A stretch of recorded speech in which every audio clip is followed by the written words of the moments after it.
Ay, nako. Change plan. Kasi yung vegan parang intramuros lang din ako. Oo nga eh. Mas matingkad nga lang yung vegan, mas big po. So, change plan kami. Tatawid na kami sa Cagayan. So, didiretso na lang kami ng Apari. Ngayon, bahala na ulit si Batman. Ganda pala daan dito. So, next stop namin, Claveria muna. Dito na kami sa dulo ng Pilipinas. Sa gilid. Yun. May landslide pala. Kaya one lane lang. Go! May mga naging landslide pala dito. Kami palang landslide sa area na yun. So matagal din kami mag-aantay talaga ng bus doon. Nagkataon. Okay na siguro itong nag-change plan kami. At least nandito kami lahat. Lahat ng ruta namin nasa dulo ng Luzon. Ang ganda ng dagat sa dulo. Haba din oh. Pala ang North Luzon Loop. Matindi rin yung aahulin mo pala oh. Galing sa Claveria. Mahaba-haba din yung ahon. So, pagudpod pa rin ito eh.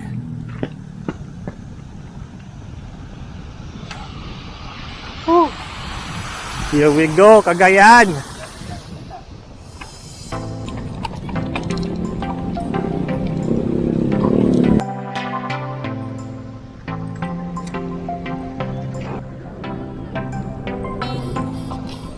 Ito lang kalsada oh. Palusog.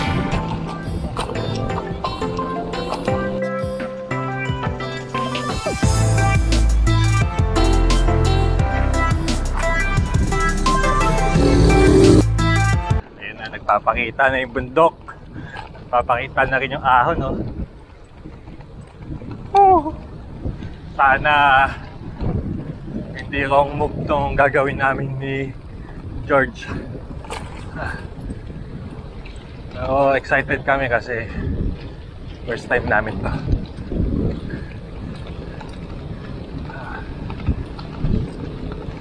Game. Laban lang. Yan. Kasalukuyan kaming umaahon. Oh.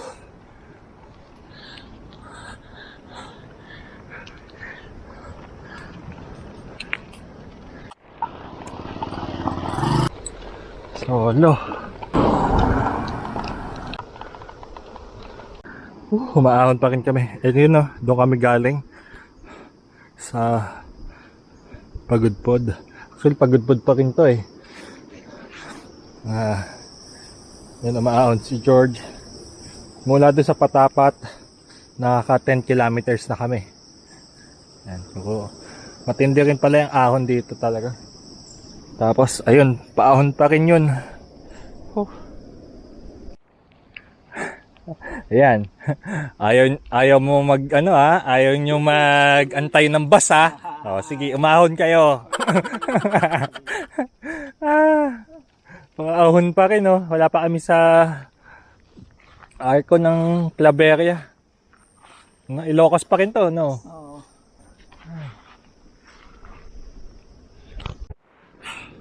Yun. Oh. Nasa arko na kami. Palabas na kami ng ano,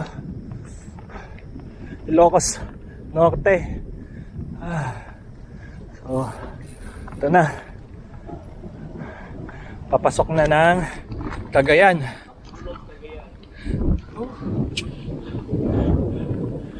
Bye-bye Ilocos.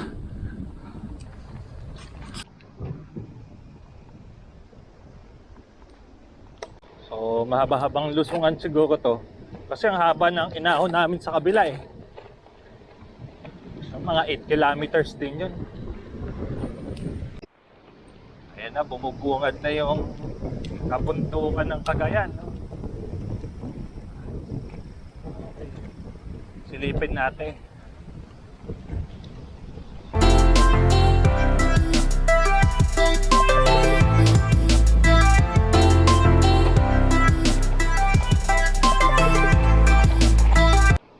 So yung kalsada na to para may hahambing ko sa ano eh, sa Pililya Tumabitak na tumawid ka sa boundary ng from Rizal to Laguna. Ganun yung haba din ng ahon. So itong side na to, ito yung parang mapitak. Haba oh.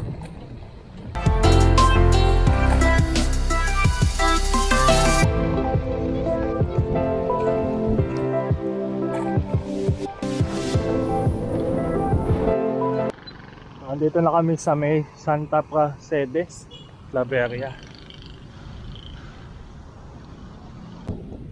Santa Pracedes, Cagayan.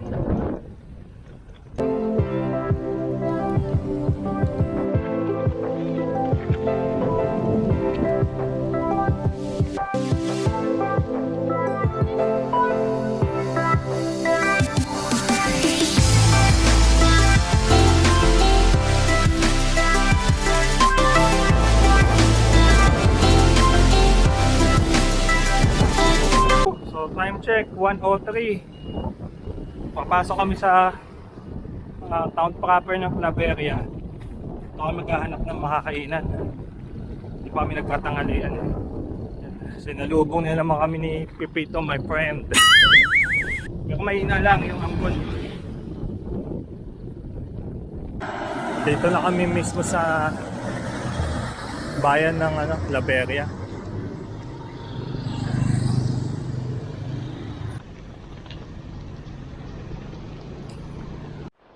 So, andito kami ng munisipyo ng Claveria, 1:35 ng hapon. Ayan, ito yung pinakabayan nila.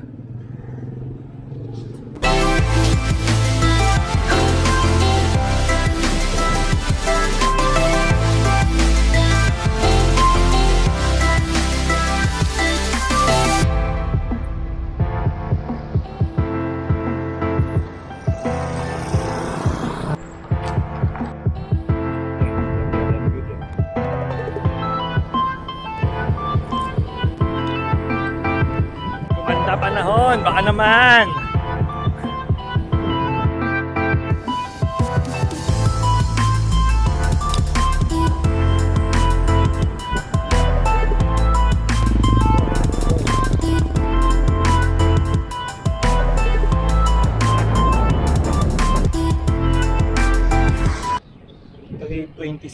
Nakalabas na kami sa Claveria. Ito yung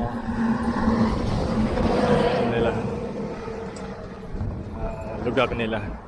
Alas po ko taniman. Ayun dun yung lighthouse nila oh. Makikita dun sa video.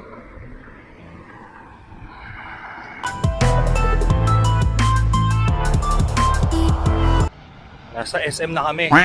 Sa Sanchez Mira. Ito nga pala bagyo ay nag-landfall yung bagyo. Sanchez Mira. Oo nga, sira yung gymnasium eh.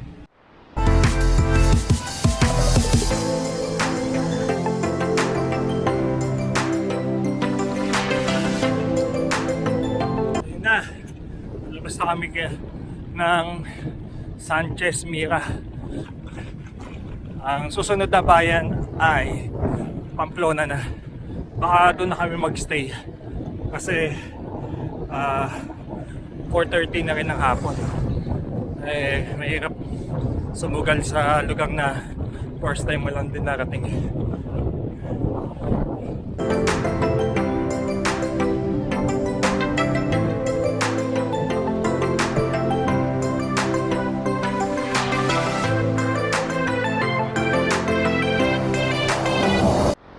Nayari pa yung gulong. nadali pa. O, solusyon. Palit ko na lang yung gulong sa likod sa harap. Napunit, no? Nabutas. Naabot kami ng gabi. Papunta kami ng Pamplona. Walang iya. Bumigay pa yung aking gulong. So, ang ginawa kong solusyon, pinagpalit ko yung gulong sa harap tsaka sa likod. Kasi masyado mabigat yung sa likod kaya napunit. Pamplona na kami. Bukan namin dito sa Casamila, Traveler Skin. Baka na may bakante pa.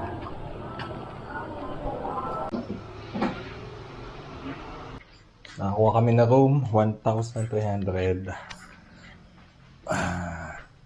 Yan, gaan lang. Bathroom check, yan. Pwede na. Tutulugan lang namin. Tapos diretso kami ng Apari bukas. May aircon. Bottle cotton. From Pamplona. Orange. Kiyat. The next day. Oo ka, 7:12 ng umaga, tinanghali kami. Dahil sa bike. Ayan, puro benda, lumalabas yung kanyang bituka. Nagkaroon ng punit. So, dito pa rin kami sa may Pamplona, Cagayan. Ayan. Ito yung kanilang munisipyo. So, picture lang kami, alis na. So, nung bagyong Maxi, dito tumama, basag daw yung mga salamin nitong cultural nila, sports center. Ayan.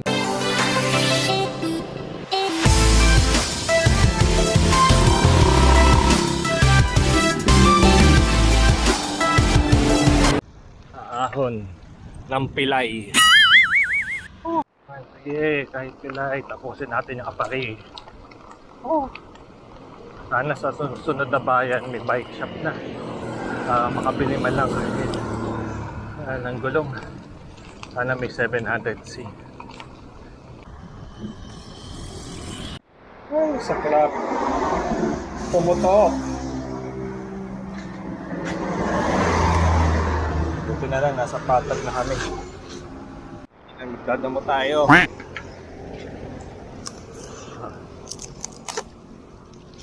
Kailangan lang makasurvive lang hanggang sunod na bayan.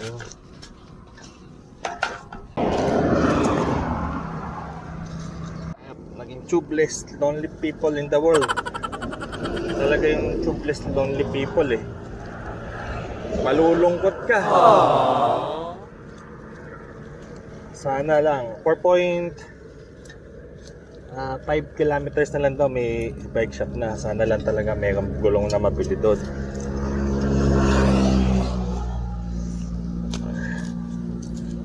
Pwede na to. A few moments later. Wala, hindi kinaya Tinali ko ang nangahoy. Tapos biglang sumabog yung yung gulong.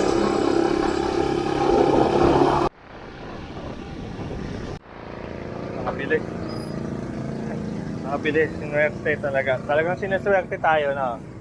Kahit nagkakaproblema, nagagawa ng solusyon. Magkano bigay nila? 600. Basta uwi na. Normally, sir, pag brand yung magkano? Mga ganun din depende sa brand. Pero yung mga ditotak na mahal libo. Sa folding. Sa folding yun. Nakatakbo din.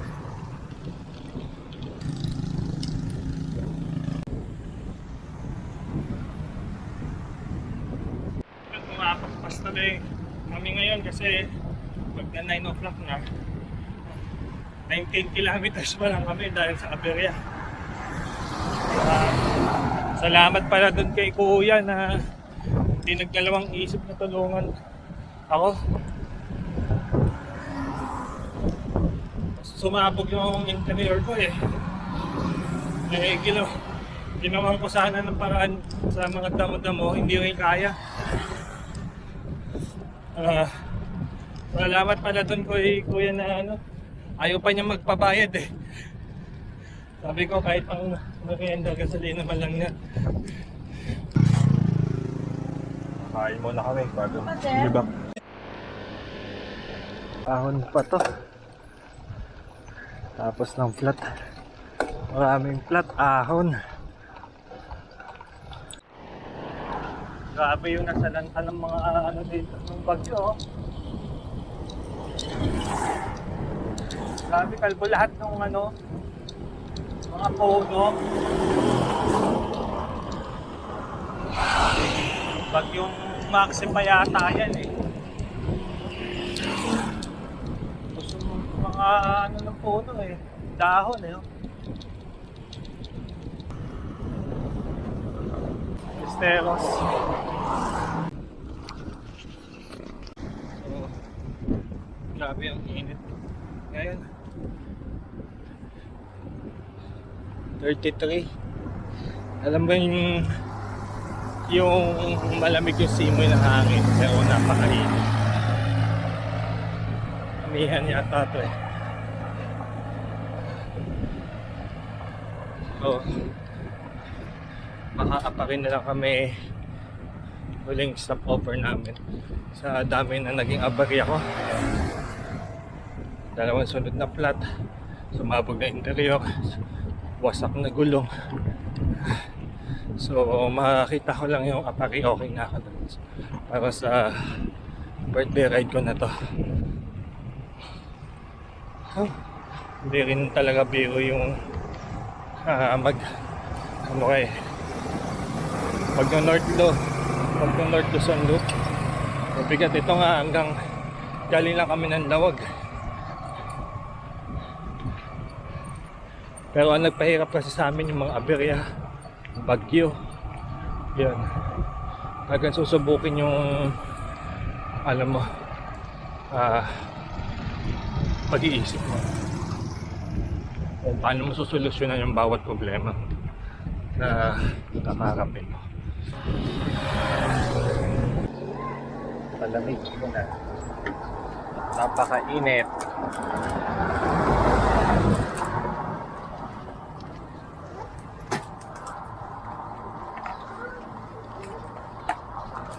Sticker na yan.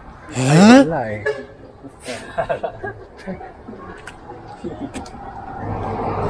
Dino-document ko lang naman yung Itong ano. magbabike ka din, sir. Malamig muna. Napakainit. So 47 kilometers na lang kami papuntang Apari.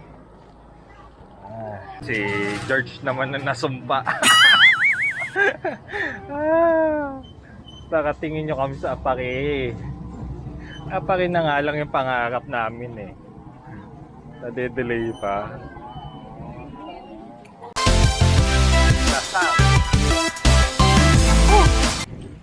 Kailangan sanay yung sarili mo sa init dito, no? Oo.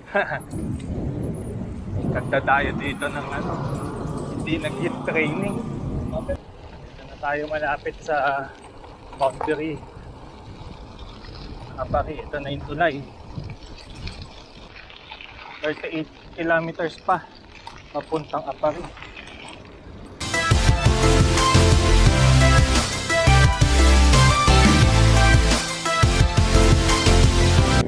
Ayun naman pala, yung ahon na yun papuntang Santa Ana. So, makalan tayo sa Apari.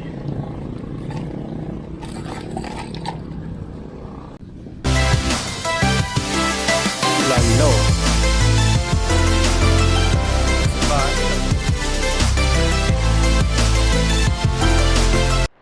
Bye-bye tricycle nila dito.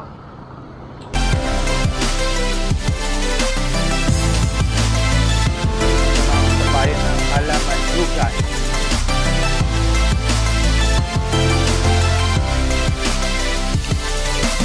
Gusto mag-picture dyan. Time check. 4:05. Whew! Finally, pare, andito na tayo sa Apari.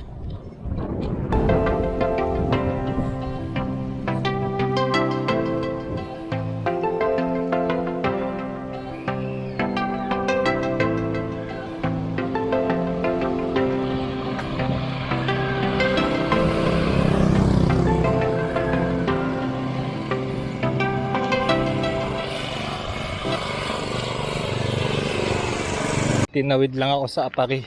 Flat na naman. Buti na lang may vulcanizing dito. Malapit sa Arco. Dito na kami sa bayan ng Apari. Naabot namin yung last trip ng Manila. Uwi na kami. Kasi may pasok pa si Sir George bukas ng gabi. Grabe, ang dami na nangyari.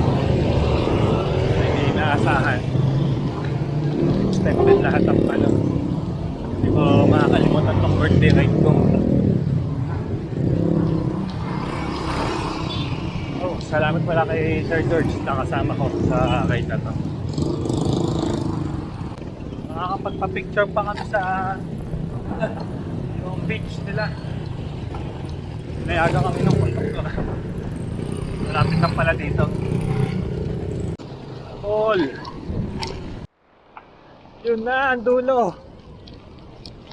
Nakakating din sa dulo. Nakakating din sa dulo.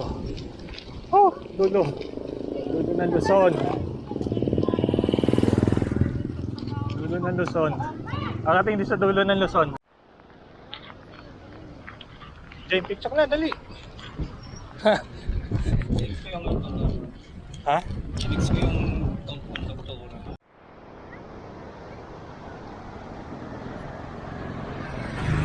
Ano ang bagyo dito. Ayun yung kilometer zero ng Apari, oh. Habol kami ng last trip, oh. Sleeper ba?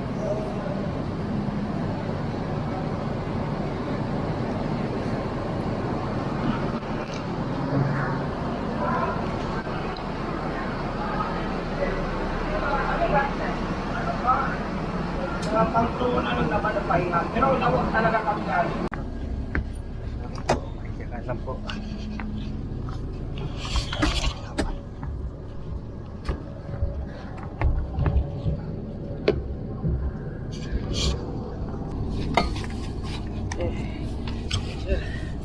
Lang, hindi ko nakuha yung ano. Sir, satisfied ka na pagmamadali. Okay lang. Practice na tapos natin. Yun yung importante na tapos natin.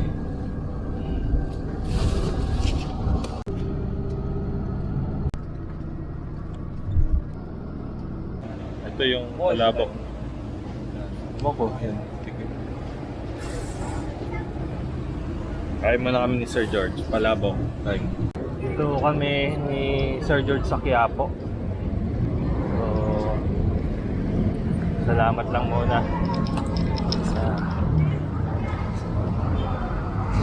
unplanned na biyahe. Pero sulit naman yung amin naging biyahe. Pasalamat kami sa taas na hindi kami pinabayaan kahit maraming kami pinagdaanan ng bagyo. Ni Sir George na pinagdaan ng mga aberya, makakawi pa rin kami sa aming mga tahanan. So, yung sa PAS nga pala, bali ano siya, 1,685 yung pamasahe plus 300 yung bayad sa bike. Yung biyahe nasa 12 hours din halos eh. Medyo humaba kasi ang daming nasirang